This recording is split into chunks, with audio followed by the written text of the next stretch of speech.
today's video, we are going to talk about how to become a minimalist. Welcome or welcome back. If you're new here, thank you for tuning in. My name is Geraldine B. In my channel, I talk about health, minimalism, and saving. If that's something that interests you, feel free to subscribe if you haven't done that yet, and don't forget to hit that notification bell so you'll get notified whenever I post a video every Friday. Now let's get started. First step is to define what is minimalism. So basically, minimalism is an intentional living of owning less or fewer stuff so that we will give more room to what matters in life, which is relationship, spending time with family, spending time with our loved ones instead of getting preoccupied with these material possessions that we tend to accumulate in our lives over time. Minimalism shouldn't be complicated at all. So if you've been considering to become one and don't know where to start, may I suggest the 7 steps, practical ways to start being a minimalist. Number 1 is to know your whys. I know I've shared about being mindful of our goal, being mindful of what we want to become. And I believe that everything starts in our mind, right? There's always a battle in there. So I think this is the most important first step to start if you want to be involved in whatever journey in your lives. So knowing your whys, like why am I interested of joining this minimalism thing? And I've also shared my journey towards it. I put a link here, or I could also put a link down below so you can watch that after. I've shared in there that I have this moment of being sick and tired of going all through the clutter. I have 3 kids now, and that's a handful, as you can imagine. And I realized that I don't have to spend my life taking care of all the lot of stuff that we have. So I'm just so tired of this clutter. Number 2 is, of course, I want to spend more time with them rather than organizing our stuff. And number 3, which is also important, is I want to save money by not buying so much things in our family. And that makes me decide to go on minimalism. So you have your own whys, depending on what type of family settings you may have right now.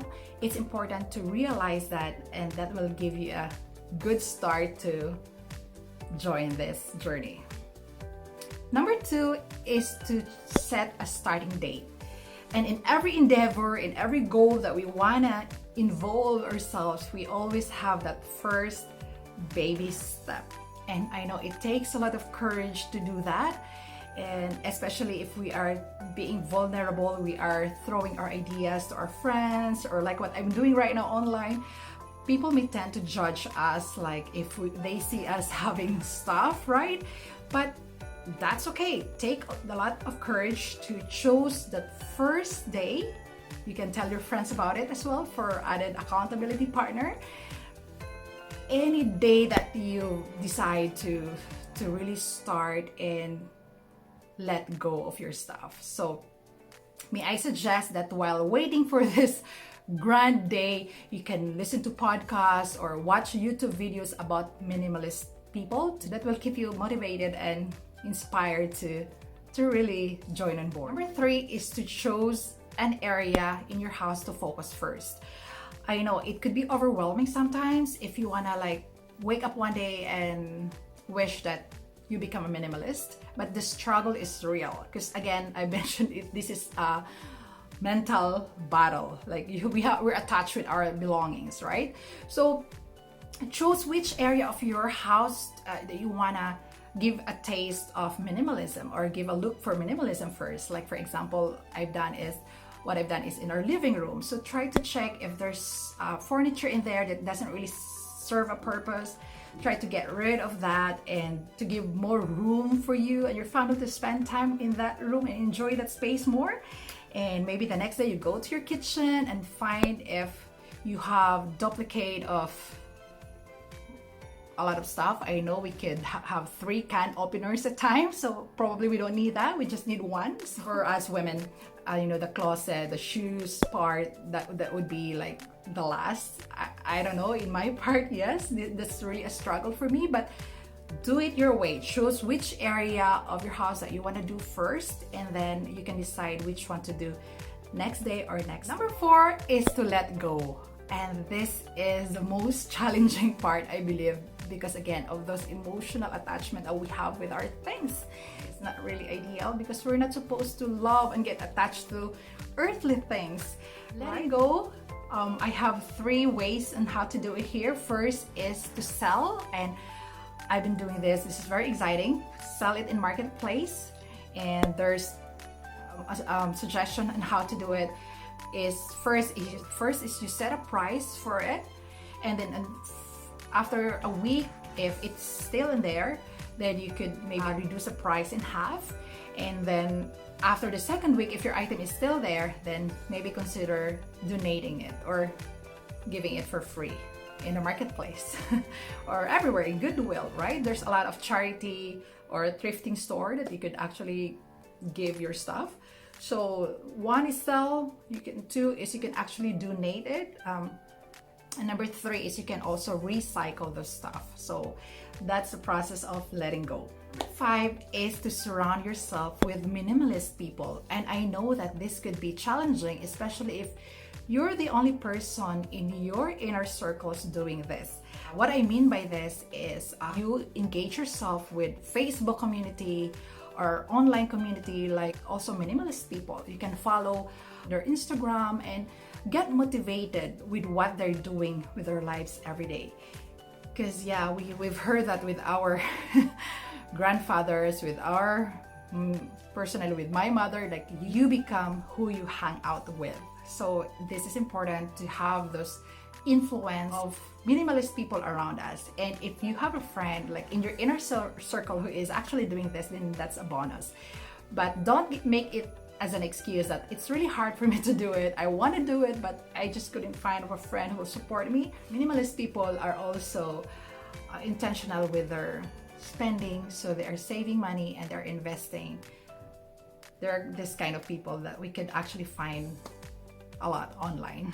Number 6 is to bring in less. And I know one of the most beautiful quotes from the minimalist that always resonate in me is, one of the best way to declutter is to leave those junk at store. So that's actually what I've been feeling right now whenever I saw this sale or a lot of stuff online or at store. I would see them as junk, especially if I don't really need them. And I slowly lost appetite for shopping because of this journey of minimalism. And I think that's healthy improvement for myself. That's my own opinion. And that's why I'm so glad that I have started this minimalism a few years back. Number 7, I know this is important, is do it your way, or you set your own rules for minimalism. Because again, I've shared it to you that you can find a lot of minimalists online, but they are suggesting a lot of stuff as well. So some minimalist people say that I get rid a lot of stuff, but I've accumulated lots of plants right now. And you don't have to do the same. You don't have to collect plants when you become a minimalist. You do it your own way and set your own numbers. Like, okay, for us, 5 shoes is enough for each person, for example. And your number may vary from one person to another. And with my kids, I personally decide to like maybe 2 winter coats for each one of them. Like the super thick, negative 30s, for example, winter coat. And the next one would be for spring or fall type, like that -10 and above kind of temperature type. So you set your own rules depending of the need of your family. Wherever you're comfortable with, whichever number, don't let other people tell you what to do and what not to do in the scope of being a minimalist.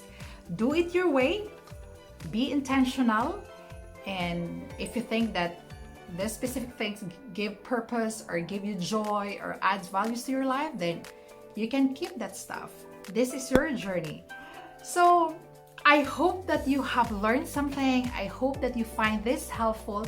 Let me know in the comment below if you are trying or you are considering to start being a minimalist anytime soon, or if this idea makes sense to you. And don't forget to give this a thumbs up if you've enjoyed this conversation. This will help my YouTube algorithm boost my video and show my video more of audience if you find it helpful. So thank you so much. I appreciate your time. Let's continue to be grateful for the things that we already have while we keep on working towards our goal. Until next time, bye.